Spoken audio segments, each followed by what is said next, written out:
host, producer, just member extraordinaire there with nonprofits. Johnny Angel is joining us here today. How you doing, man? I am all right. Yes. You might have just seen an episode of the Nonprofits with Malty and Neil and Puck, and it was pretty good. I caught a little bit of it. And we're on every week in between Talk Heathen and AXP talking about current events, social issues. Got a good crew of nonprofits, and interesting conversations are had. And we're having more fun as the weeks go on, as we become more and more familiar with each other, even though very few of us have actually met each other in person because of this delightful coronavirus disaster that we're living through. In-person meetings are vastly overrated right now. But Yeah. I will say that in addition to catching up with nonprofits, if you did not catch Talk Heathen earlier today, you should go back and watch it because V was joined by Katie Montgomery, a friend of ours across the pond. I've done an episode Yep, of Line you definitely with her. You should. probably see more of her around. It's really good. It was just an outstanding show, and so we are trying to live up to their standard today, Johnny. So the ball's in our court. We're having a Zen off. I'm just going to go ahead and throw that out there. Okay. Which one of us loses are cool? It's going to be me because I don't lose. Okay. So I'm going to develop like an ulcer maybe, but you won't read it in my face. So You're going to be the loseriest loser of all losers by the time this show is over. am I going to get so tired of losing that I'm going to start winning? Yes, that might actually be the case. All right. But in addition to us, the whole reason that we're able to do this show, we have the best crew, tech and otherwise, that you could ever hope for. There they are, screening calls, looking at video stuff to make sure that they put themselves on the screen along with a cat. More cats. The more cats we have in the background, the better. So the rest Cats of are you horrible. who are not holding your cat right now, I don't know what's wrong with you. No offense, But- they're horrible. I guess you're just awesome crew. And on that note, did you have anything in particular that you wanted to talk about? I mean, you can mention what's been going on in nonprofits more specifically. Like, what was the primary issue you guys talked about this week? This week we talked about the nonsense down in the Capitol, and the attempt at a coup, the civil unrest, the righteous protest of the disenfranchised. However, some people might want to phrase it that way. Yeah. Talked about Proud Boys and Parler and people getting deplatformed. There's just so much in the news. It's hard to really do anything justice. We record on Wednesdays. Of course, the show goes out on Sunday. So when we recorded it, we had up-to-date information. And I hope that the news cycle is going to slow down now that some things will be changing on the 20th. I'm very concerned about intermittent violence. Yeah. And I'm not predicting anything. I think that the FBI has made note that there are armed protests scheduled across this nation, and I just hope that they can get that under control. The thought that I had today was, what is the end game for those who would violently overthrow the legitimate election? That we're just going to be okay. We're just going to stick with this appointed leader as opposed to the elected leader. Okay, we're just going to be quiet. What is the end game? What does that even look like into the mind of the conspiracy theory folks who are trying to make this happen? And I can't wrap my head around it. That's because they haven't wrapped their head around it either. They don't have an end game. They're just kind of reacting. But I will point out that for those who tune in this Wednesday, I had this down as a note to do at the end, but who knows what's going to happen between now and the end of the show. On Wednesday, Joe Biden will be inaugurated as president of the United States. On Wednesday evening, I'll be doing an episode of the Hang Up with Andrew Seidel, who's kind of been with me through a good chunk of this since RBG died and the other things. And we talk more about politics there. But setting aside the political aspect of it, it's important to note that this time that we're going through is unique. Not just because of the pandemic, not just because of the election, the attempted coup, all of these other things. It is unique in every regard. We are in a position where we need to rebuild, where one portion of the population is talking about unity, and another portion of the population is saying, no, you don't get to have unity without accountability. Once we have accountability, there'll be unity. Why is it you want unity now? You didn't, kind of like the fuck your feelings group for several years. There's a lot of fighting going on, and I have been on the forefront of drawing lines of saying, this far, no further. I don't want to have anything to do with so-and-so or people who are in this group or whatever else. We have a lot of work to do repairing, but that requires that we actually stand up for the Constitution and the law. A couple of weeks ago, members of Congress were hiding under a table as violent insurrectionists came in to attempt a coup. It doesn't matter what their ultimate plan was. It doesn't matter that they were U.S. citizens. If this had happened differently, and I said, hey, last night, 20 people broke into the Capitol, and they ransacked the place, and they stole some stuff, and they sat in desks and took pictures, and they marched around with the Confederate flag and all these things, or a foreign flag, every American would be up in arms. It's just the fact that the United States is incredibly, nearly precisely divided. Divided between who wants to participate in the system and who doesn't. And of those who participate, we're divided between Democrat, Republican, or whatever it is. Please, I don't know why there's going to be a public inauguration at the Capitol. I'm already disappointed in the new president-elect for not simply coming out and saying, everybody stay home. We don't need to have a big party in the middle of a pandemic at the nation's capital in order to swear me in. I can be sworn in right here in the halls of Congress and get right to work. And that is what I think should be done, but I'm not running anything. And so I'll say to the people out there that while this wasn't a completely planned rant, please take care of yourself and stay home. You don't need to go to experiences. You will enjoy it just as much on Zoom, probably more, without the cold, without the threats, without the risk to your health. Stay home. Hell, hang out with us. I'll be doing something. But anyway, that wasn't the... Okay, I'm going to stop that there for a second, because there is a perception that this program, this series, is all about the conflict between religion and non-religion, and that it's about an argument to try and basically suggest that people who believe in a God are just a bit stupid and they don't have strong arguments. The arguments are pretty weak, they're not rational, and that the atheists can basically ram it down their throat. That is not what this program is about. It becomes focused upon that because most of the people that phone in are phoning in about some aspect to do with their faith.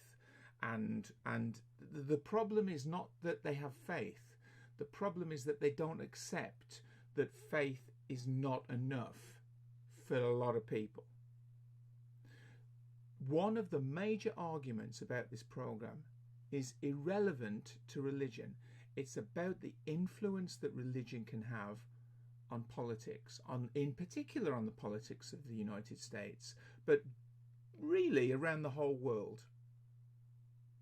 The argument that religion can have this divisive influence on society and change the laws and influence the laws and control the laws is something that in part this program, at least as the way that I see it, it's something that this program is trying to resist, to stand against, to speak out against.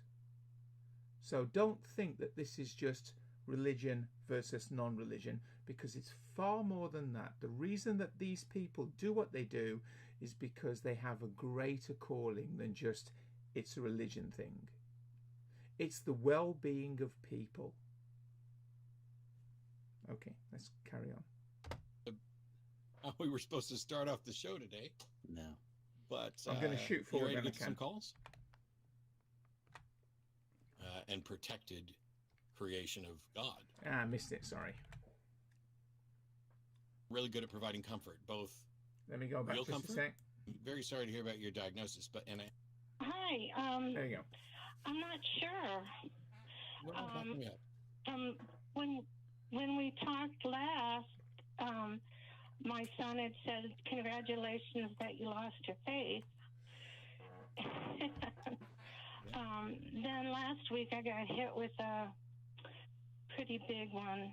I was diagnosed with Parkinson's, Oh my gosh. And a part of me like want to run back to the church, but in my heart I know it wasn't real.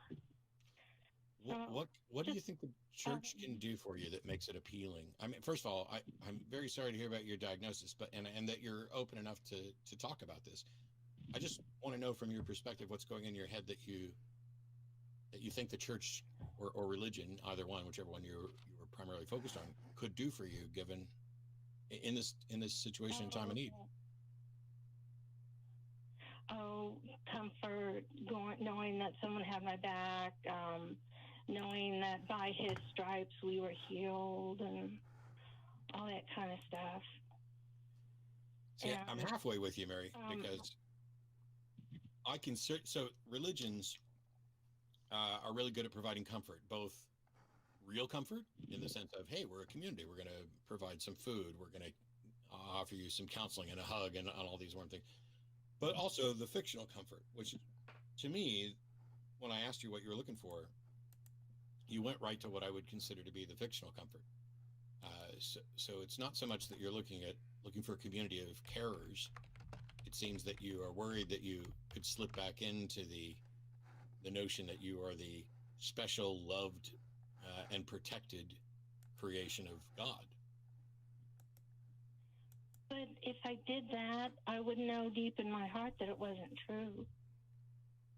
I've spent too much time studying about, atheism and going online and reading books to know that no matter, I'd just be pretending. Wow.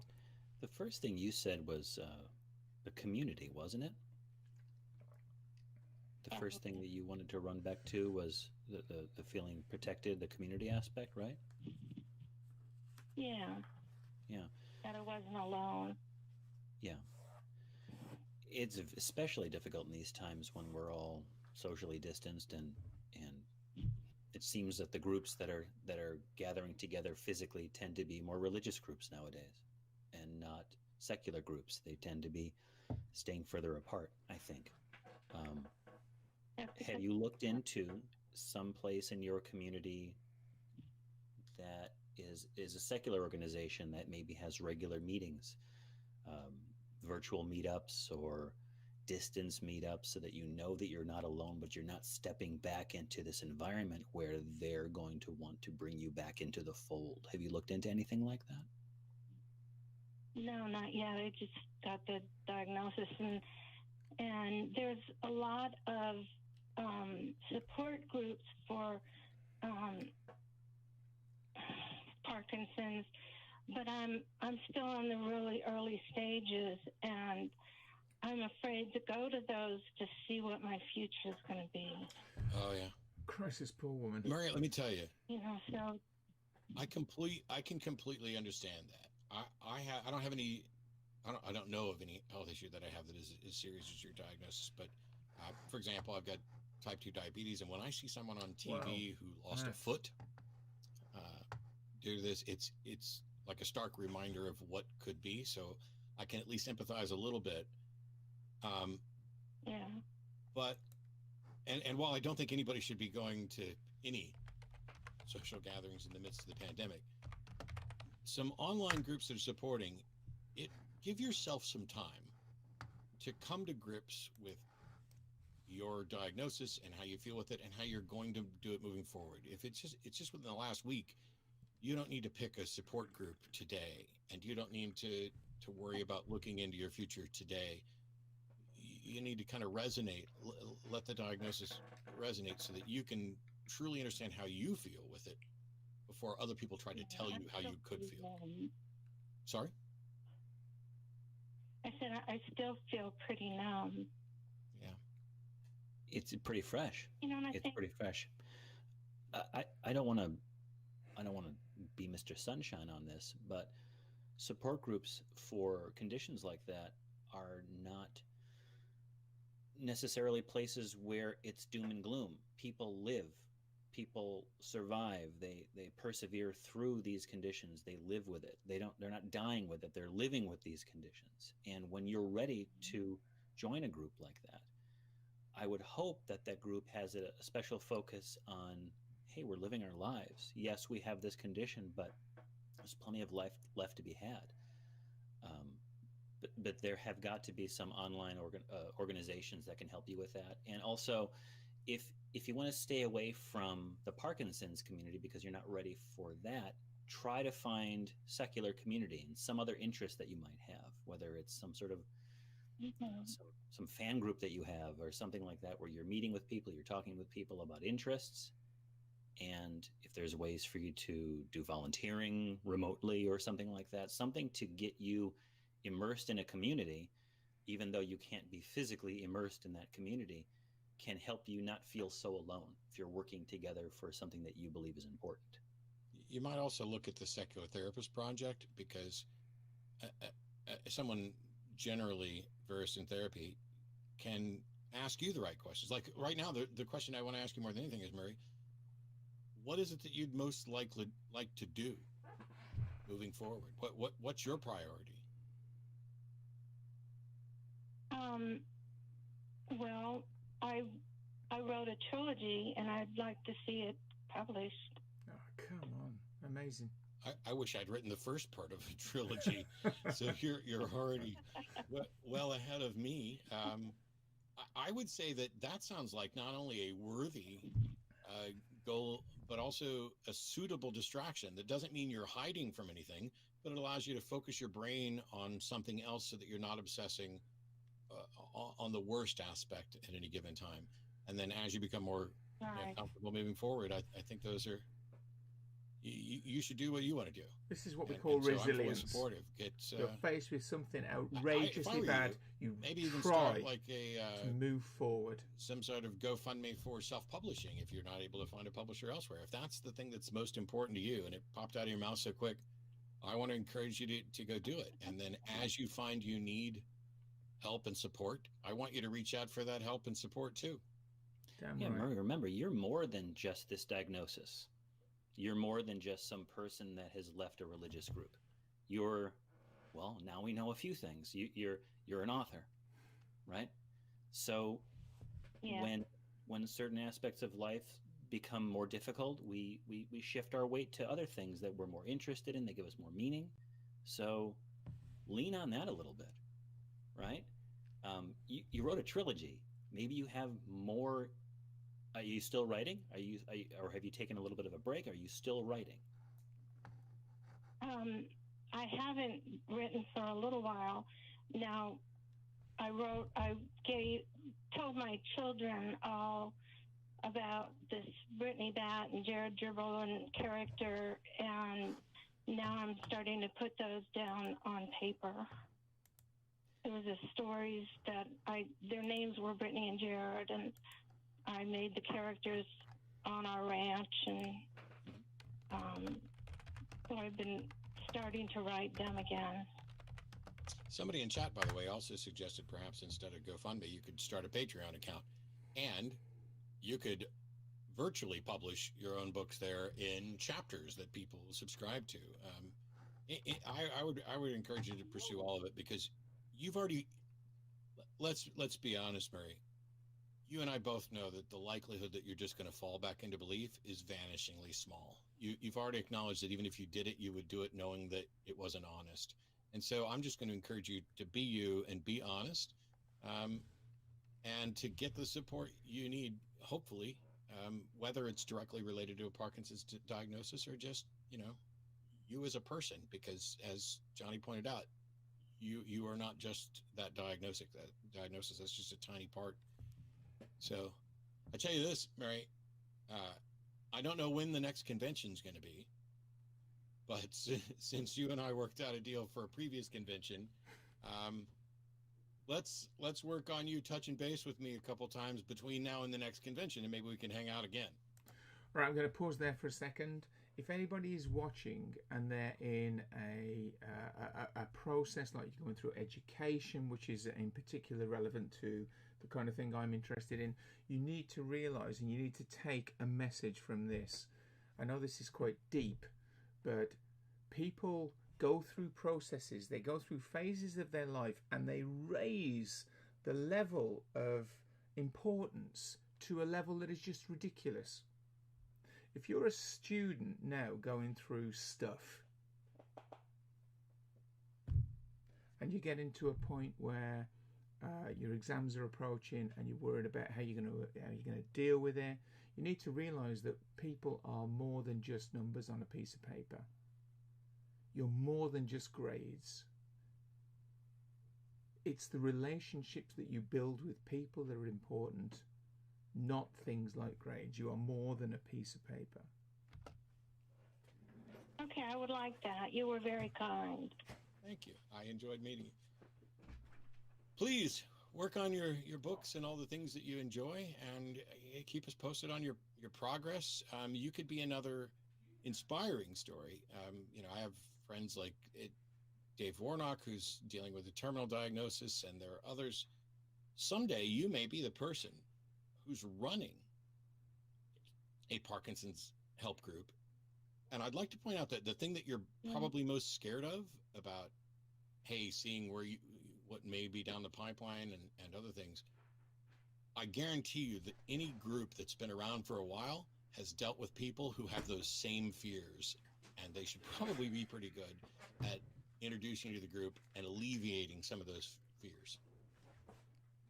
They are the experts, and you will become an expert too. And what you do with that in order to help other people coming down with this diagnosis,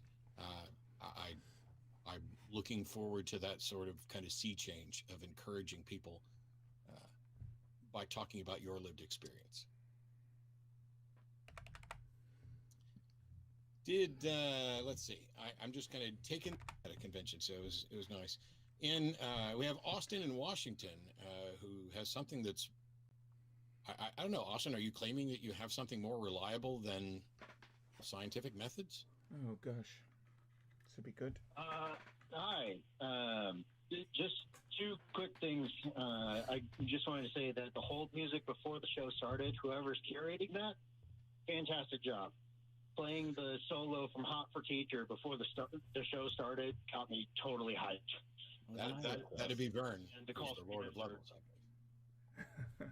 Yeah, the call screeners are doing a fantastic job. Always a pleasure to talk to them. So this all kind of originated out of a discussion I had with a missionary friend that works in South America, and basically the idea is the scientific method the best way to get to truth? And as part of that, how do we evaluate whether things are more true or less true? And I can kind of give further insight into that, but that's kind of what I'm physicists have an issue with the word truth. I kind of understand what you're getting at. For me, something's either true or it's not. So when we talk about more or less true, what we're really saying is how we have an internal model or a proposed model, a claim about how reality works, and we're trying to figure out how accurate our model is with respect to the actual facts of the universe. And so, which doesn't as mean far truth. as I'm aware, the scientific methods, this examination of evidence using critical thinking, the best test methodologies, and submitting it to others for peer review, I have yet to see anyone demonstrate any more consistently reliable path to understanding reality. So if you have one, I'd be happy to know it. So here's my problem, and I like to think that I'm a fairly scientifically minded person, and where this came to a head for me was the way that I'm evaluating the usefulness of the scientific method in determining truth is that I'm using the scientific method to determine whether the scientific method is reliable or not. So okay, I'm going to pause there. I've had students in the past who've said to me that when it comes to the issue of faith, scientists, everybody has faith. Scientists have faith in science. This is not true. Scientists do not have faith in science. We don't need faith in science. We don't need to believe something without evidence. The scientific method provides us with evidence that it works. The reason that we follow the scientific method, the reason that we believe that it is the best method that we have at the moment, is because to date it works. This process of looking at empirical data, that's like the flash way of saying evidence, experimental evidence, coming up with an idea to try and explain that, making a prediction about what might happen based on that idea, and then creating another experiment in order to test that idea. This is the best method that we've come up with, and we don't need faith. We have lots of evidence that it works. If you're not sure about that, look around you. Virtually everything around you is based on a creation from science. The buildings, the materials, the computer, the iPhone, not that I like iPhones, don't like Apple, the Samsung phone, the smartphone, telecommunications, the TV. Everything is based on the application of science, engineering. Let's carry on. But you're not. That's where my hang-up is. Well, there's another hang-up there, and that is that science doesn't proclaim to be stating what the truth is. No, that's science is correct, merely as I giving, said earlier. the best explanations that we currently have, which are all subject to revision. It's all tentative. So science isn't making proclamation about truth, which is ironic, because as far as I can tell, there's nothing that's going to get you closer to truth than science. A pause there. Science and truth. Physicists have a real issue with the word truth. What is the truth? And the answer is, there is no truth. There is no truth. There is just ideas developed through the scientific method. But the methods that you're using, to me, would we at least agree, Austin, that truth is that which demonstrably comports with reality?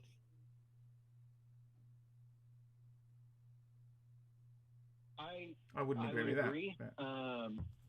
I would say that there are values to truth, or there are ways of looking at truth in like, why does truth matter, and that ties into that. Oh yeah. So I don't really in saying that. Why does it matter? Sorry, I don't really see that. I've been asked this question, why does truth matter? I've been asked this question several times in the last few weeks on this show, and it's a question that confuses me, because I can't imagine anybody who could make a case for that truth doesn't matter. Now, what we could say is that we don't have access to truth. We don't have pure access to capital T truth. We don't have a way to demonstrate pure T truth. But what I was asking is, if you have something that is more reliable, more consistently reliable than science, what is it, and how did you determine that it's more reliable? Okay, so the model of determining truth that I personally subscribe to, and that I find is most effective in my life, is that basically if you took a consensus on any particular topic and you included the largest possible sample size of opinions on that matter, that inevitable point that you would get to would be the capital T truth that we're all looking for. Except, if a Buddhist monk is sensing some kind of like oneness for everyone, then that is a part of a larger truth. So the problem, Austin, is that we know and can demonstrate that your method is flawed, because at some point in history, the consensus was... you using the scientific method to demonstrate that? If I'd finished my sentence, I'd be able to point this out to you. At some point, the consensus view of everyone on the planet was wrong about something, correct? It's so not true. Could conceive of that, yeah. You don't have to conceive of it. Was it the consensus view at some point that the sun orbited the Earth? I mean, the majority opinion. I'm talking like every single Hang on. mind in existence. No, he's Austin, you proposed something that use the word consensus. And now when I ask you about it, you're talking about majority opinion. How are those?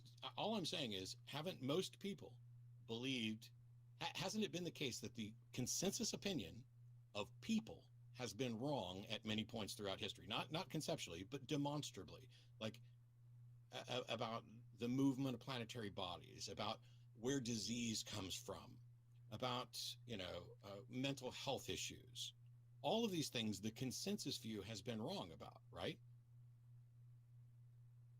See, he doesn't want to say now because he Yes, knows I that understand basically what you're his saying. argument is flawed. Okay, so how is that better than scientific methods if the method that you're proposing is one where we know it can be wrong, and really all you're saying is, I'm going to take everybody's opinion into account and go with the wisdom of the crowd.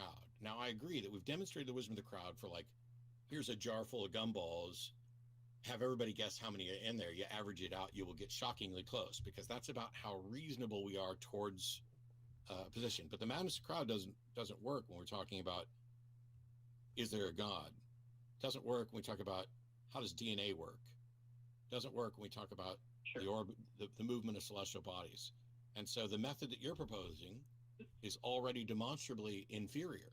As a matter of fact, scientific methods specifically seek to avoid the pitfalls that you're proposing Absolutely. by not making it about opinion, by not making it about people, and instead appealing to the facts. And what about those? So I And can go back- Austin, real quick, Austin. And what about those issues where there is not a common sense consensus? Like, for example, the tensile strength of steel. There is a true answer to it under certain conditions. You can, do a Family Feud style method of polling, 100 people were surveyed, top 10 answers on the board, and ask them what the tensile strength of steel is. Unless you've got engineers in there, Or the numbers are going to physicists, be wildly please. off. Why would you rely upon that as opposed to the scientific method, which has resulted in an actual measurement for that fact? Strength of steel, by the way, is the stress so at which it yields or breaks. Remember. Let me go back to the example that I gave of, like, this Buddhist monk meditating and feeling this unifying force that connects all thinking Austin. minds and all peoples. That Austin. monk is Austin. sensing something. There is some aspect of the universe that he's Okay, I muted Austin so that we don't try to talk over each other. I want you to give your example, Austin. The problem is,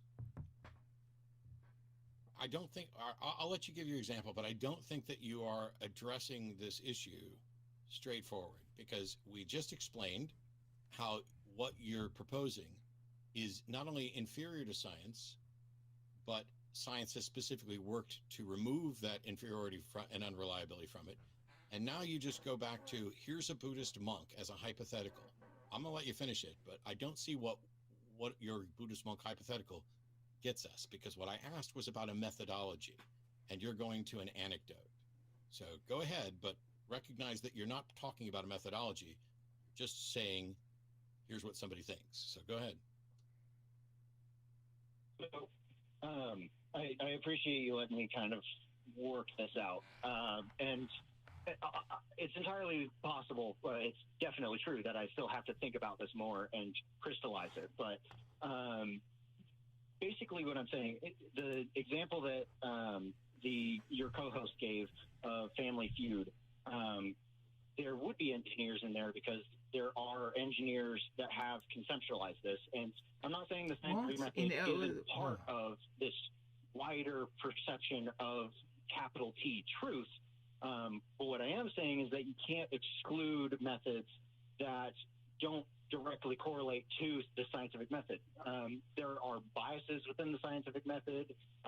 There are the people that are using the scientific method are fallible humans. So disregarding the Buddhist monk. Okay, right. This guy doesn't understand the scientific method. When you say there are biases in the scientific method, the problem if you approach the scientific method with a bias is that the scientific method has built into it a process of check and recheck.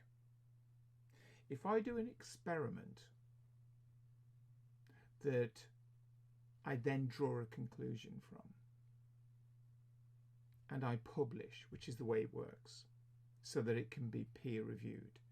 If I've included a bias, there will basically be every physicist in the world that's interested in my work checking it. And if I've applied a bias of some kind, essentially the way that it works is I'll be crucified by the physicists. If I do that too many times, i.e. introduce bias into the way that I deal with the empirical data that I generate, my name will just be rubbish in the physics world. And don't think it isn't. Scientists are incredibly cruel to each other over these issues. So this person does not understand the feedback systems that we have in science, that is part of the scientific method effectively. Sorry, I've muted you again because you didn't get to the Buddhist monk, but I want to make sure this is clear. You've now gone from suggesting that you have a method that's better than science to saying there's a method that includes science plus this other stuff, and that we can't exclude that other stuff. Yes, as a matter of fact, we can and exclude bias, opinion. The fact that there will be engineers included in the consensus is false, because it could be that the consensus opinion of uninformed people, of which there will be many more of, is different from the consensus of informed experts, of which there will be fewer. And so this is the antithesis of what you're advocating. Whereas the best consensus should be a consensus of the experts, not of the population, because everybody in the population who's not an expert becomes essentially an outlier opinion, an uninformed guess. But what is this Buddhist monk going to tell us? Yeah. So, just before it carries on, I'd also like to point out, because it links to exactly what Matt has just said, there is a TED Talk by Sam Harris called Science Can Answer Moral Questions. Look it up, put that into Google, you'll get the TED Talk, and watch the TED Talk. And there is a very nice discussion in that TED Talk of the importance of specific knowledge, of specific training, what it is to be an expert.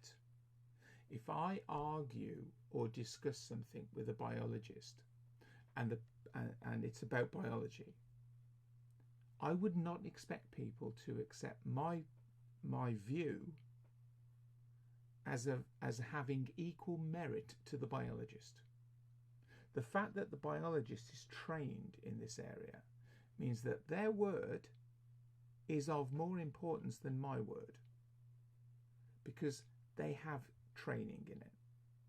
Likewise, if someone argues with me about physics and they're not a physicist, their word counts for less. We don't all we all have equal rights to say what we feel. We don't have equal rights to be accepted at the same level.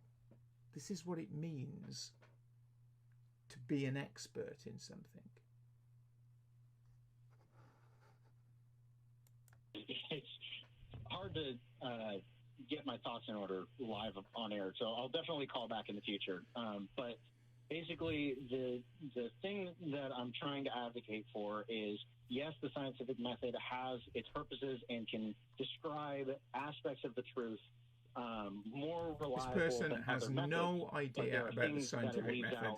They have a vague understanding, but not at all. What it has on. Like what?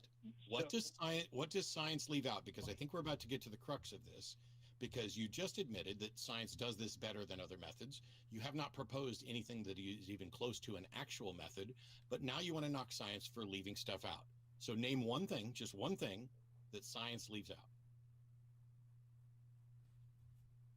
So this relates into the value of truth that I was talking about. So if we were to use the scientific method to say, the example that my friend gave me was there's an indigenous tribe in the jungle, and they can The example that my friend gave me.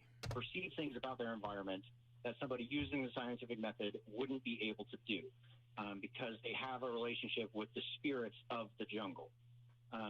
And you can demonstrate their ability to predict these things better using the scientific method.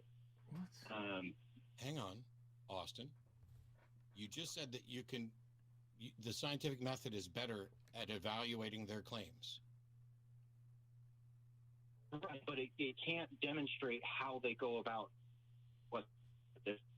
There's no observable material force that they're interacting with that you could sense with Austin, the method. That doesn't Austin, make it That's not what we're true. about. Austin, you have not demonstrated that there's any real phenomenon here. You've simply said there are people, indigenous people, who have premonitions from the spirits, and science doesn't get to say that that's true or false. Well, congrats, but prove that they're actually getting premonitions and that there's some phenomenon here to explain, because science isn't biased against demonstrating an actual phenomenon. Science is just barred from saying the source of this phenomenon is supernatural. If, in fact, indigenous people, through whatever means, premonition, tea leaf reading, pulling it out of their butt, or managed to come up with reliable, accurate predictions, then we would acknowledge these people are able to produce reliable, accurate predictions, and we don't know how. But what is the methodology that you are proposing? You've criticized science, saying science has a bias that doesn't account for something. But the example that you gave is something you cannot demonstrate is real. So the time to believe that is after you've demonstrated it's real. Austin, it sounds like you're speaking in generalities and hypotheticals, a lot of ifs. If there was a group that this indigenous group that had this closeness to nature, that the spirits and what have you, I think you need to get down to brass tacks and give us a very specific example of a group of people who can do something that no one else, that scientists cannot explain, and then show how you know or how you believe that this is a supernatural process. Because I think you're there's Go ahead. This is gonna go nowhere. This simplex duplex phone thing is always a nightmare. So there is a study that my friend showed me. It is peer reviewed, and I'll look up the name of it and call you guys back next week. If you want, I can give you the brief top-down view of It's what we've been asking for ages. So yeah, what is the study about? What does its purport to show? So it's a study of mortality in different groups that are going into these South American jungles, and who comes out, who doesn't. What does that mean? Indigenous peoples Austin, and in this environment, Austin, and communicating with. Austin, Yeah. Your sentence made no sense. No, absolutely. You said it was a study about mortality rates in South America and who comes out. That sentence does not present a cogent thought. Mortality the of South who? American jungles, like indigenous people that live there, their mortality rates versus people, scientists, researchers, and their mortality rates. There's a What? demonstrable difference between those, and I believe that this relationship with these jungle spirits is why. Jesus. Oh, okay. Calm down. So he's basically seemed to have said there, which I don't think he meant to say, that indigenous people living in an environment that they have become accustomed to can better avoid problems associated with the environment that might kill them than scientists that are going there to view them? How does that in any way seem unreasonable? If I placed you in an environment that you weren't prepared for, that didn't expect the problems it would give you, versus someone who for generations had got used to it? How would you in any way have a better chance of survival than the indigenous population? Poor Austin. Okay, why do you think that the cause is jungle spirits? Do you have any evidence or any way to demonstrate that jungle spirits exist, that they can in fact interact with reality, that they do in fact interact with reality, and that they in fact are the most likely proximate cause of the mortality rates of these indigenous people? What is the justification for any of that?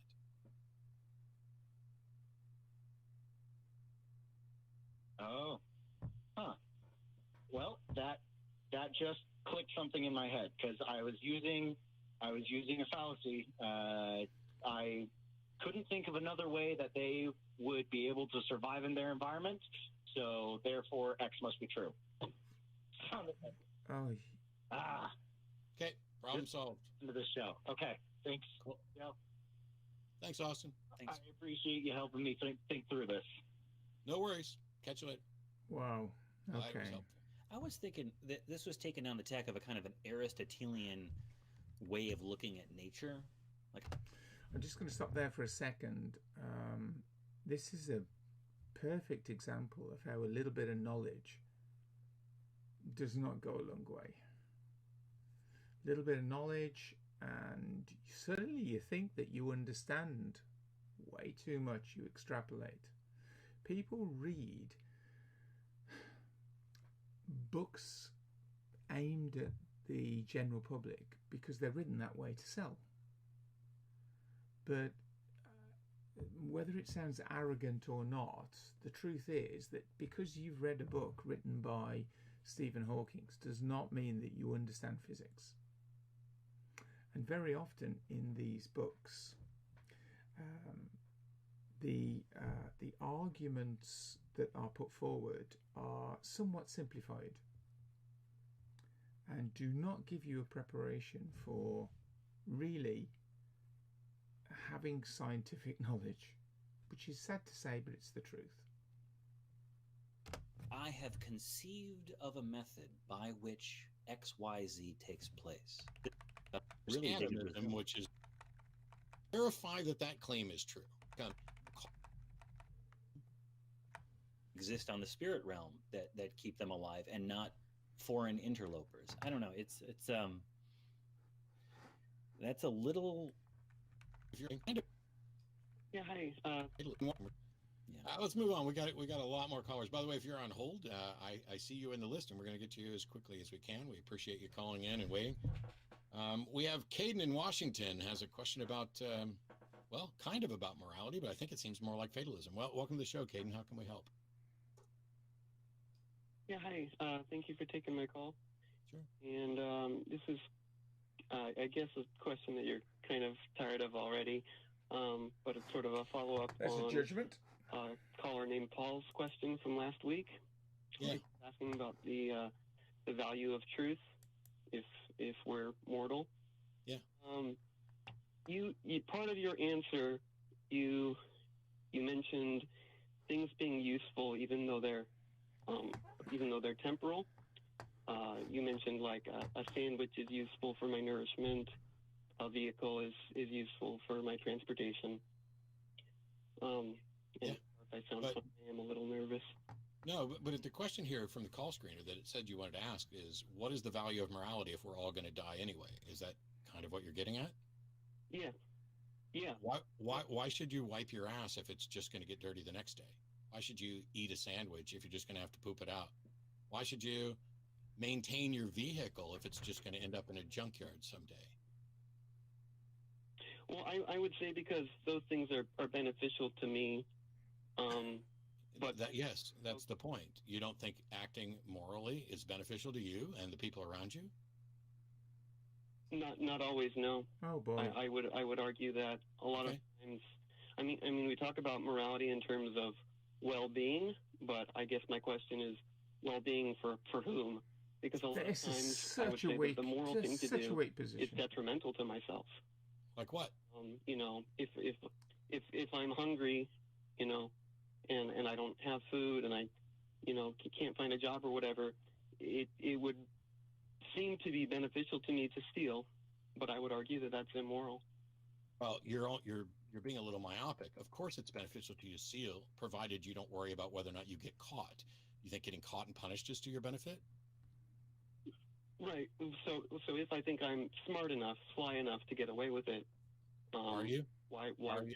not do that? And does that make it moral just because you can get away with it? Because what you've done is if you've stolen something, you've increased the price of that for everybody else, whether you get caught or not. Right, but I guess my whole question is if everything is somewhere on this spectrum of, you know, ham sandwich, automobile, you know, animals, people, etc. Like, why do I need to value people in a different way than I value a ham sandwich or an automobile? Why? Because people are going to take actions that impact your life, whereas a ham sandwich isn't. Is this really that difficult? I don't mean to be a dick, but I have difficulty believing this is a serious question. In the same way that I don't understand people who don't see the value of truth, I don't understand people who don't see the value of morality. And when your question is, what is the value of morality if we're all going to die anyway? It's because morality impacts our life right now, and our life right now matters even if we're going to die someday. Yeah, and you recognize, Caden, that you live in a world filled with people, and you know that certain actions that you take are going to be that other individuals are going to respond to you. Like if you start swinging your fist around, someone's going to either back away until everyone's going to back away until someone tackles you, calls the cops, and locks you up. So there are direct consequences for those actions. And I think we're not perfect at discerning what is the action to take in any given moment. I think we all kind of know what we should do, but let's say you're starving hungry and you think you can get away with it and you're going to die. You're going to choose the immediate good of eating a loaf of bread, Jean Valjean, over just dying in the street, but that you also don't want to have a world where people have to steal to survive. I really don't understand the problem because it's just useful. We all kind of recognize that truth and morality is useful more than it's some objective thing to be attained. I want to just one side thing. Just going to pause there for a second. This is clearly about the issue of well-being, and the issue here is that my personal well-being is not just about me.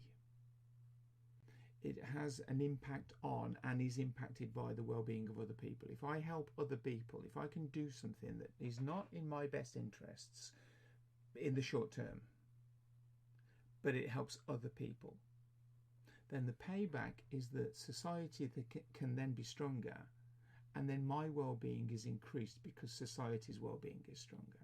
It isn't all about you. It's about your impact in society. Thing real quick, Caden, because the question you asked is, what's the moral value if we're all going to die anyway? So let's assume for a second that nobody's going to die. Does morality somehow become more relevant? What if everybody lives for 1 billion years or 1 million years or 1,000 years? At what point, what length of lifespan is relevant to your question such that this length of lifespan makes morality valuable to you, whereas you don't think that that's true under a normal human lifespan? I wouldn't say it just has to do with longevity. Then you asked a poorly worded question, because your question is, what is the value of morality if we're all going to die? Would you agree that whether or not we're going to die is irrelevant to whether or not morality has value? No, I mean it's part of it, because for me it's, then I'm going to move on to other callers, because I don't feel like continuing a conversation with someone who's trying to defend contradictory positions. So thanks for the time. I mean, you can't simultaneously defend that it's about, whether or not we're going to die, and then suggest that it's not. Come up with a better phrasing of the question, and Johnny and I'd be happy to address it. Who else we have? Well, we've got a number of callers. It's frustrating though because this whole thing about what's the value of truth keeps coming up over and over again, and it's incredibly frustrating to me because of the world that we live in, where there are people who seem to live in a different reality. They don't share truth, and I'm wondering if the people calling, we talk about so thanks for work. Is that? I just sit back and watch, and then wait to divinely intervene after it was done. It's the too end much of time. Yeah. Let's dig into some more calls. I want to say Sam in Texas. How are you? Welcome to the show. Thanks for waiting. Hey, thanks for taking my call. Just wanted to say I'm a huge fan of you guys. My husband got me into the show earlier last year, and so I got a quick question. I hope it shouldn't take up too much time, but sure. Thank you for the kind words. Go ahead. Let's see if we can help at all. Yeah. So I actually quit my job at a mega church in Texas, DFW area. It's one of the biggest churches in the country.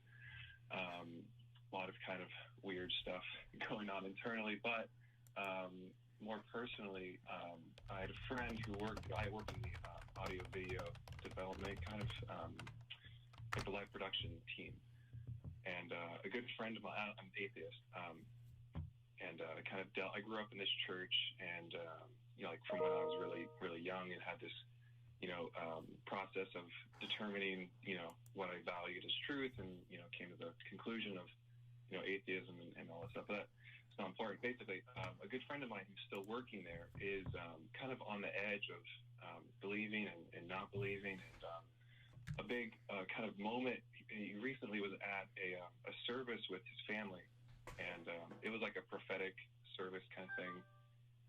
And one of the pastors said a prophetic word to his brother that was like really, I guess, on the nose, and it was really accurate. There's supposed to be no way he knew these kind of things. His little brother was dealing with a bunch of bullies, and basically this pastor said a bunch of stuff about how, like, oh, you're dealing with bullies, and he was kind of specific, and this kind of made my friend start doubting, well, maybe there is a God, because how could he know this stuff? Like this pastor was coming from the approach of God told me these things about you, And so we've been talking about this, and I'm trying to figure out how to approach this topic with him without discrediting the importance of it, because he took it to heart. He's very kind of close with his brother, and so it's a very kind of personal topic with him, and he wants to, I guess he's trying to like find the truth in it and trying to figure out how he could have known. And I was trying to figure out, like, well, psychics also do this sort of thing, and there's not truth to that. Like, do you believe in psychics? And then he was like, well, maybe I don't know. So it's kind of a question of how to approach this topic with him. I'm going to let Johnny answer, and then I have something that may be non-standard as a reply at the end. But I'd really like to know what the specifics were, because it sounds like a cold reading to me. Although, I'll be honest, you see kids, and you can tell, all right, that kid's a nerd. That kid gets picked on. That kid's a bully. If you're not sure about the reference to cold reading, then look it up on the web. Also look up Derren Brown, Derren Brown, because he is a master of it. That kid is a know-it-all. And also, I mean, was this child a member of this person's church? Does they're talking that the one child gets picked on? I mean, there's so many ways that pastor could have said the right word without being prophetic. And I mean, I guess I'd like to know how specific was it? Because someone said you read your fortune or your horoscope in the newspaper, and you bring your own meaning to those hollow general words. I'd like to know how specific were those words. Do you know? Yeah, and it actually gets a bit more kind of weird because my friend, his father is a big member in the church. He's one of the higher ups in this one campus, and so it's not, I guess, too far out of the question to have this father talk with these other pastors and all that kind of stuff. It was most specifically, and so this is more of a sensitive topic as well. But this, my friend's brother, his little brother, he's dealing with wanting to come out as trans, and so it's a very kind of touchy subject, because that's what he was getting bullied for in school, with being more feminine and wanting to kind of be himself, and express himself how he wants to be expressed, and how he wants to be viewed. And this pastor kind of was able to, and it wasn't a pastor that their family knew specifically. It was actually at a different campus completely, but it was still one of these moments where my friend, he was saying, well, my brother, is dealing with this stuff, and there's no way this pastor could have known this, and all that, No, I don't buy it. Gender expression notwithstanding, this pastor could have read something, could have seen this person, could have overheard a conversation, could have seen the way this individual carried themselves and said, that looks like it might be a person struggling with transgender issues in this world we live in. And I just throw that out there. Yeah. And if I'm right, then I'm right. And if I'm wrong, I'm wrong. The notion that someone could be acting timid as a tip that they're likely being bullied or they're suffering some stress. And plus, in the course of the conversation, here's my recommendation. First of all, Sam, they can come to one of my magic shows, and I will do more impressive predictions and readings than any preacher is going to do without investigation. But they don't have to do that. I'm not quite ready to announce the specifics, but there is an incredibly strong chance, like I'd say 90% plus, that in the next month and a half, one of the world's greatest living mentalists will be right here on this program. Literally wrote the book on cold reading, and it might be a good week to have that person tune in, because for me, if I run across a preacher who's saying things that we don't think they could know through normal reading, normal processes, it may be cold reading, it may be that they have some inside information. And I know pastors who share information, behind the scenes. But at the end of the day, if somebody tells me something about myself that I don't think they should know, am I willing to bet my life that it is more likely God than some form of deception? I mean, this gets right back to David Hume. If I'm told that somebody rose from the dead, I have to ask myself, is it more likely that this person is deceived or attempting to deceive? Okay, I'm going to shoot forward because this is not true. Scientific. And so, no, it's not Darren Brown, but you're not far off. But the claim that they're getting information, this is a ploy that's, as you noted, psychic. And my flight took a train and met me there, meet me from out to Gatwick, and we just had a wonderful talk the whole time. It's just great. Matt, we've been taking some really nice calls, some really smart people looking to try to figure out the world. Do we have any, Exodus 21 people? Do we have any biblical slavery is morally not only permissible but mandatory? Any of those kind of callers in the queue? Because I want to test your Zen, man. Possibly, and I'm all in favor of testing my Zen, but I need to take this call. This is Matthew. Thanks for waiting. Evidently, you've had some sort of, I don't know, epiphany or something since the last time we spoke. So welcome back to the show. How can we help? Yeah, it's funny that especially mentioned Exodus, because that's exactly what we had discussed for a little bit last time we talked. And we were, I don't know if you remember, but we were talking a little bit about Christian worldview and things like that. And I remember the last thing you told me on the call was you wanted to, I didn't have an answer. You said, well, when you get an answer, call back. And so a couple weeks later, I think I got an answer for you, Matt. Okay, but I don't recall the question. Yeah, can you refresh the recollection of the audience? What, you just tell the story with your answer however the hell you want to, and we'll just wait. Last time on Atheist Experience. So, I was a Christian. I was indoctrinated, and we discussed a lot of topics, but the last topic we discussed was about Christian worldview and why I thought it was correct. And then you kind of made some holes. I think you said something like, why I can't remember. I just watched it. I just recapped it like 2 hours ago too. But anyways, the basis was you made some holes, and you should come back when you find out, you know. And so since then, I've been doing a lot of research. I've been talking with my other Christian friends. I've been talking to some atheists. I've watched more atheist channels like Cosmic Skeptic, Rationality Rules, and my answer now is, you know, you're right. I mean, there just aren't any excuses. There's no alternative facts. You know, the facts are the facts. And I told my mom about this. You know, she's the closest person to me, and she's heavily Christian.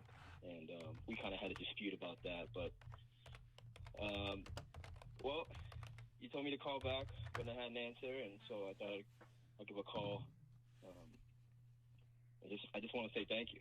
You know, you really opened my eyes with that call. And even though you're a little harsh, you know, at the end of it, the results, the proof showed itself. And I just really appreciate you guys and really changed the way I view things. I feel a lot better now, to be honest. I apologize. I'm slightly overwhelmed because this doesn't happen. Normally, when I hear from somebody after the fact that, you know, something I've said has changed their mind or convinced them, it's usually in private. It's not that people are going to call in and say, oh, yeah. And we've already heard today another caller who called in with an idea and through the process of the discussion realized, oh, here was my mistake and I've changed my mind. And that's great. But kudos to you, Matthew, because there's no upside to you calling in to tell me, especially if you thought I was harsh, that I changed your mind. And so good for you for not only changing your mind and for being open to talk about it. And now I just hope that you continue to share that stuff. And as you come up with, you know, other people who have similar bad ideas, that maybe you do it better. Maybe you do it where nobody walks away feeling that somebody was harsh. So thank you, just fuck ton, for being incredibly gracious and letting me know. So I'm thrilled you called back in and you waited all this time. So yeah, thank you, Matthew. And now you've got the rest of your life to build for yourself. What are you going to do with this epiphany? How are you going to affect the world? How are your relationships going to change? You know, what is your place in the world, and how are you going to make it meaningful? And what do you want your legacy to be? And you get to handcraft that. So there's a lot of roads you can go from here. There are some toxic atheists out there that want to burn the world down once they've maybe come to this realization that some of the things that they believed were false. Then everything's false. These red pill types. You don't have to be one of those people. You can critically examine the world around you from a perspective of skepticism and science and compassion and humanism. And you can be a sounding board for those who are in the same place that you were before the last call. You can be a safety net for those who are feeling like they're in free fall. You can be a sarcastic person on the internet. You can troll people. You can do all these different things. It's all in your hands. So think about where you want to go with this. Yeah, and drop us a line and catch up from time to time, Matthew. And if you need anything else, if we can be of more help at some point, we'll try. But I got a handful of other theistic callers that I know you would like us to try to maybe talk some sense into as well. So is there anything else we can help you with today? No, I might call back another time, but I'll just sit back and enjoy the show. Just wanted to give you a quick call to let you know that that's my answer. Good man. No, I appreciate it more than you know. I'd give you my number so we could just sit down and chat if it weren't for the fact that we're on live TV right now, because while this has happened, it hasn't happened anywhere near often enough considering how many years we've been doing this. But I appreciate it greatly, Matthew. Thanks so much. You're a truly upstanding person, and I look forward to hearing from you again. Yeah, thank you guys. Absolutely. We have 3 theists and an agnostic left as the last 4 callers with 20 minutes left in the show. Some of the calls are going to be shorter than others. Do you have a preference as to whether, like, we go, in what order of the 4 should we place our agnostic?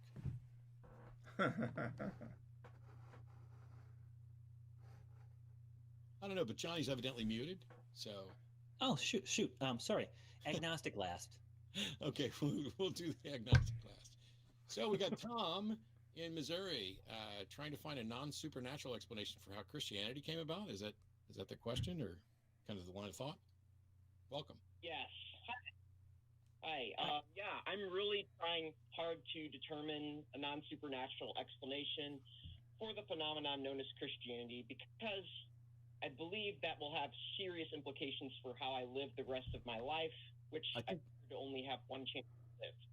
I think I can knock this out of the park in 45 seconds. Make it so. Have you looked for non-supernatural explanations for any other religion? Absolutely, yeah. Okay. And did you find them? Yep. For all of them that you investigated? Yeah. Yeah, I have. And none of those natural explanations apply to Christianity? Well, they do. I think they should. Okay, so you have found naturalistic explanations for other religions, which you also think should apply to Christianity. However, let's imagine we had no naturalistic explanation for Christianity. Does that mean a supernatural explanation is warranted? Not necessarily. Right. So what you've done is attempted to shift the burden of proof. You said, I'm going to stick with Christianity, or I'm going to keep giving Christianity the benefit of the doubt until someone can come up with a naturalistic explanation, even though you've already admitted that you're fine, you recognize naturalistic explanations.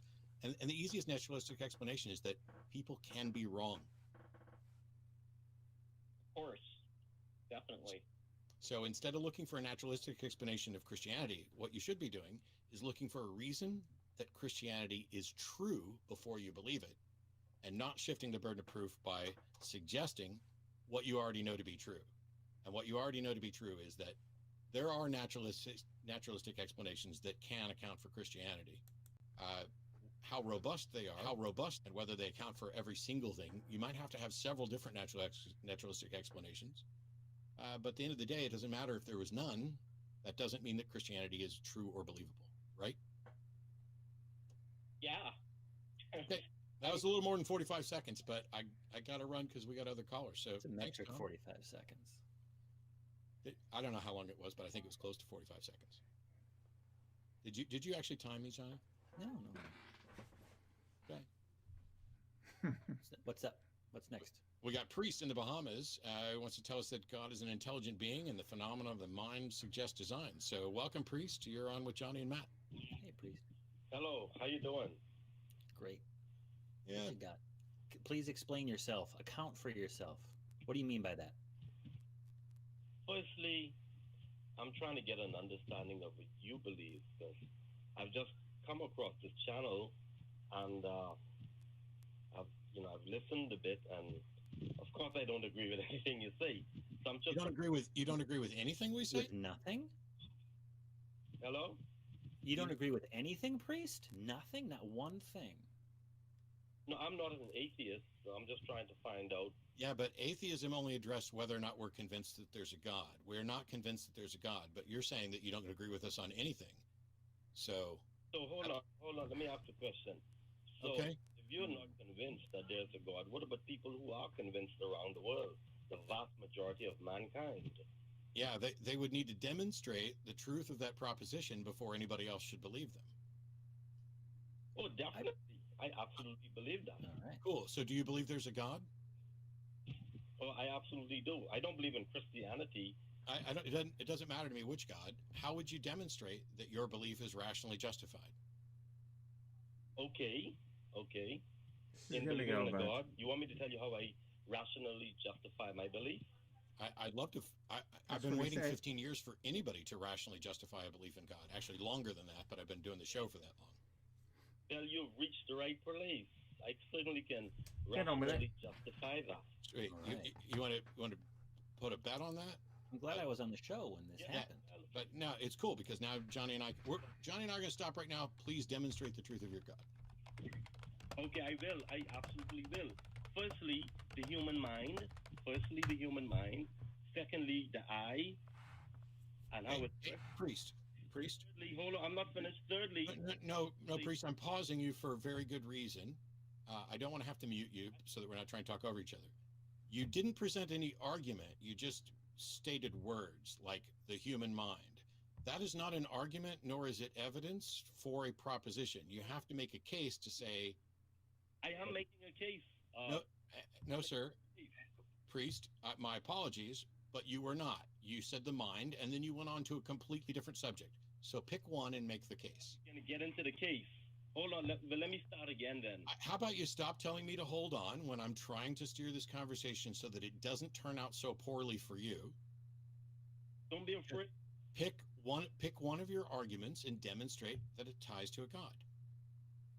Okay. Firstly, the human mind and the functionality of the human mind is best explained by intelligence. I firmly believe that the human mind is capable of doing amazing things. I firmly believe that the phenomenon that is the human mind came from another intelligence. Oh, that's where it goes weird. So, I believe that, and also I believe Priest. I'm not even finished, and you don't want to hear the argument. Priest, I'm sorry, but we're short on time. I'm trying to tell you that what you just presented is not an argument at all. Do you understand how an argument is? That it is a list of statements that connect facts, agreed upon facts, that lead to a conclusion. All you've just said is, I believe. All you said was that you believe this. I know what you believe. I want to know the why. Yeah, show your work. Okay. Okay, be patient. I'm trying to work with you. Maybe I can help you. No, sir, I don't think you are trying to work with me. Please define, what God do you believe in? Please define the characteristics of that God so that we can start there and figure out what you're going to argue for. Let's start there.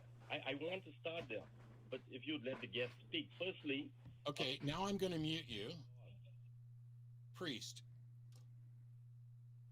I am maintaining my zen and my cool, but I've given you several opportunities, and you don't start off doing the thing you need to do. You just start off complaining about how I'm not letting you do the thing you do. I'm going to unmute you in a second, and when I do so, do not start with a preamble.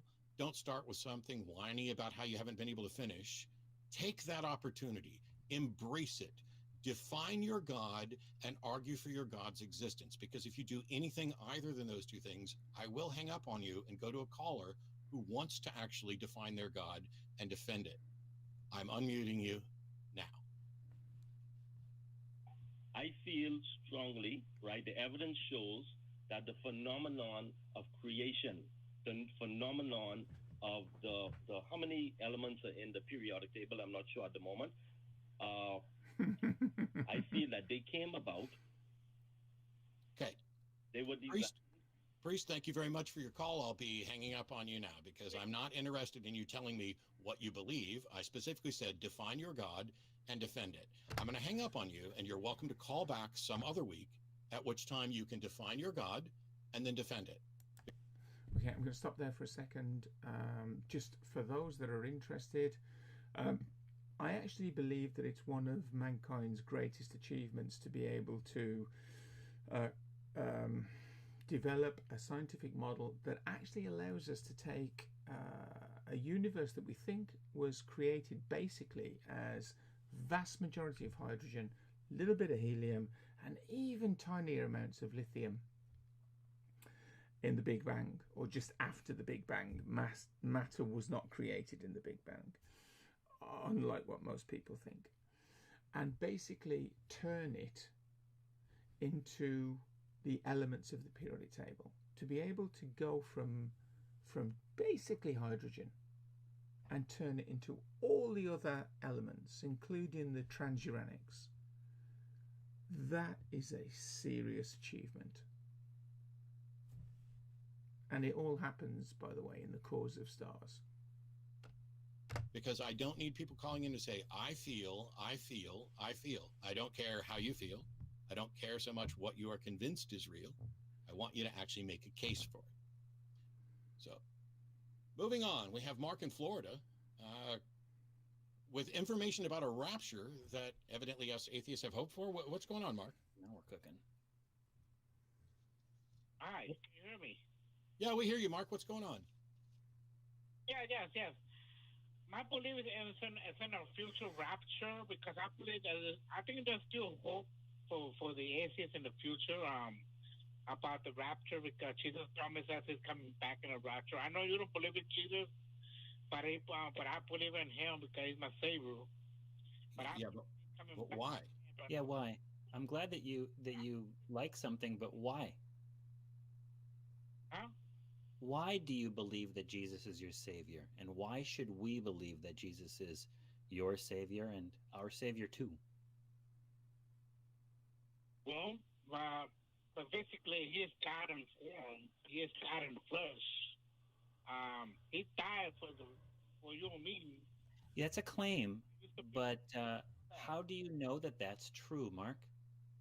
Because I believe that eventually Morgoth from the Lord of the Rings is going to make his way out of chaos and is going to initiate the end of the second song of the Ainur.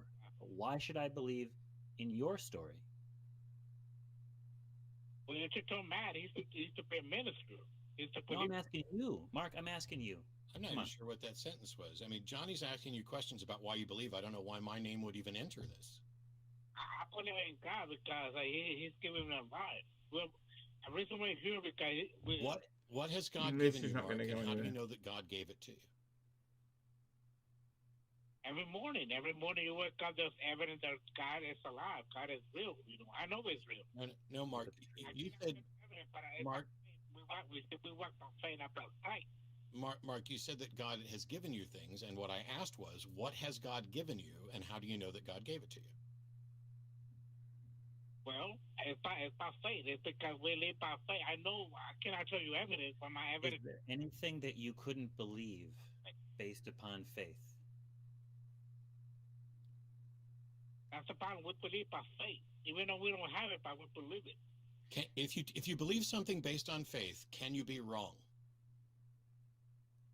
No, I cannot be wrong because I wanted to according to what the Bible says.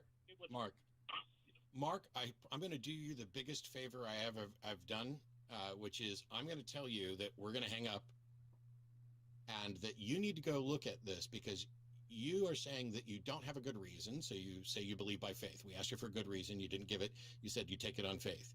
Johnny asked you if there was anything you couldn't believe on faith. And before you actually even answered that, I asked you if a belief you held on faith could be wrong, and you said no. And that is ridiculously not remotely in the ballpark of reasonable or true. And rather than letting you sit here and keep embarrassing yourself, I would like you to go off and think about, because you realize there are plenty of people who believe in gods that you don't believe in, and their view is based on faith as well, which means people can in fact be wrong about something that they take as a tenet of faith. And if you're just going to sit here and say, I believe that God exists and I take it on faith and I can't be wrong, then I have no reason to have a conversation with you, because I'm not interested in people who won't acknowledge that they could be wrong. Thanks. Mark, that's the Zen version of no, you're done. Yes, that is absolutely the Zen version of no, you're done. And I can do it quickly without breaking his Zen.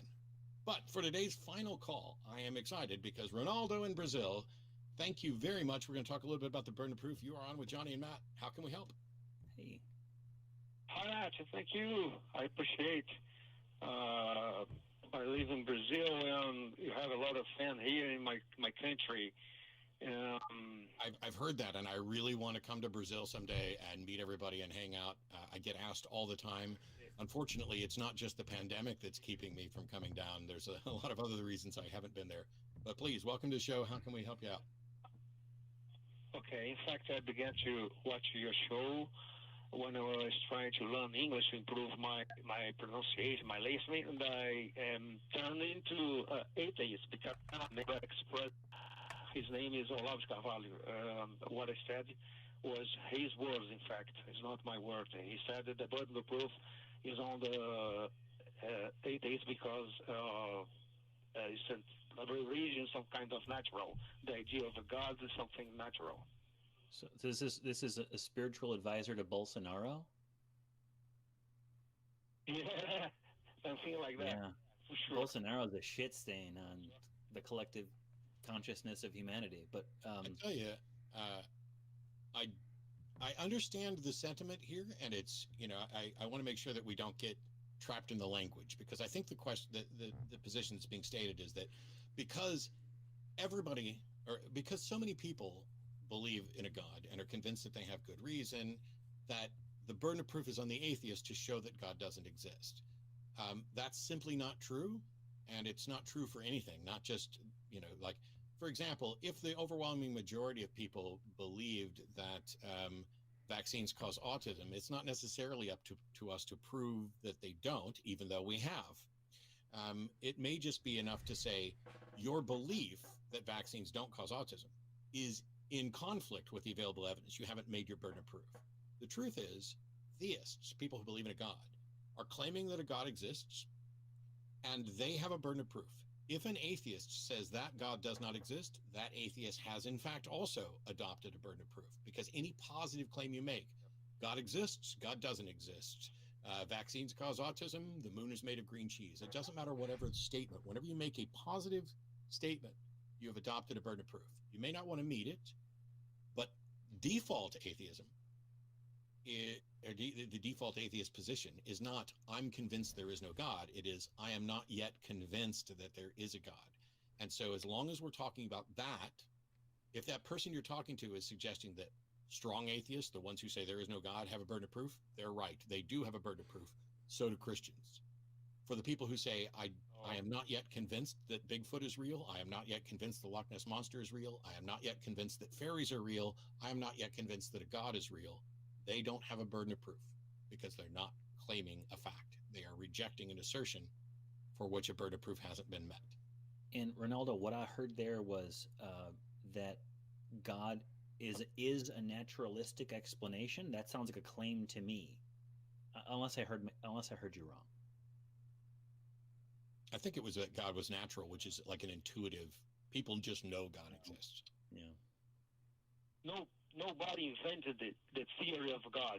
That's right. Why the burden of proof is on the accuser, the atheist. Nobody invented the theory of God.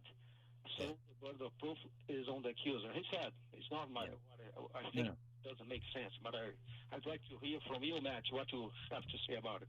That is false, even if a God exists, because we know for sure that a human being first conceived of God, even if God exists, because that conception of God, the character, their abilities, and everything else, is the concept must evolve, it must come from a mind. Okay, I'm just going to pause there for a second. The easiest way of thinking about this to show that Ronaldo just doesn't understand this argument and seems to be talking rubbish is, imagine we talked about Spider-Man. If someone said, I think Spider-Man exists, then someone could legitimately say to them, well, prove it. If someone else said, I'm not convinced that Spider-Man exists, it might do, it might not, I'm not sure, there's no burden of proof there. You can't turn around to me and say, prove that. Prove that you're not sure that Spider-Man exists. It's just a statement that you haven't convinced me. So the burden of proof is on the person that makes a concrete statement. If I say Spider-Man does not exist, I have a burden of proof then. I have to explain why, which wouldn't really be that difficult. And without demonstrating that it first came from some other mind, Occam's razor demonstrates that we must look at the first mind capable of this level of conception, and it should be some ancestor of the human, of the modern human, that first conceived, hey, I can do things, I can run fast, that person's faster, I can hide, that person's better at hiding, maybe there's a super person who can do all of these things. But without a time machine, neither one of us are ever going to make any headway there. So it's not just if you said people invented God, you would be adopting a burden of proof.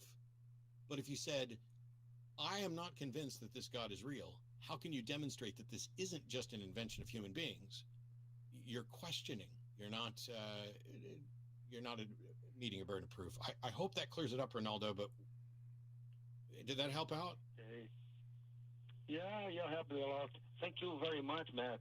Thank you, Ronaldo. I'd like to thank you, all your staff, all your co-hosts that work with you, Don Bay, Tracy, Johnny, etc. Thank you very much, Ronaldo. That's sweet. Come to Brazil to debate here. I'd like to maybe to learn Portuguese. Maybe it would be better to make a debate here in Brazil. I don't think I'm going to learn Portuguese sufficiently to do a debate, but if you show up on my Twitch stream sometime, you can catch me playing GeoGuessr, and I like having people from all over the world because I'll be plopped down somewhere in this game. It puts you down in Google Street View, and you have to figure out where in the world you are. And I have difficulty sometimes recognizing the difference between Spanish and Portuguese, just like on a street sign. And so it'd be nice to have somebody around saying, "Hey, I live in Brazil. Your map is in Brazil right now, man." Well, okay. I don't know that game. Thanks, Ronaldo. You have a lot of fun. Oh, Ronaldo got dropped right at the end, but thank you. So first of all, hey, Johnny, how you doing? Johnny's camera. Johnny's camera just went out. He tried to unmute his mic and almost shut down his whole camera. You know what I'm doing. That's awesome. First of all, thanks so much for doing the show this weekend, man. I always love when you're around. But a special note of thanks to the crew. And I know we already put the crew cam up. There's been a lot of stuff going on lately. I'm just... So Katie and Greg have been working hard. They've been taking suggestions. We've got guests coming in. We are working on other things that we can improve this year because these shows didn't used to be virtual.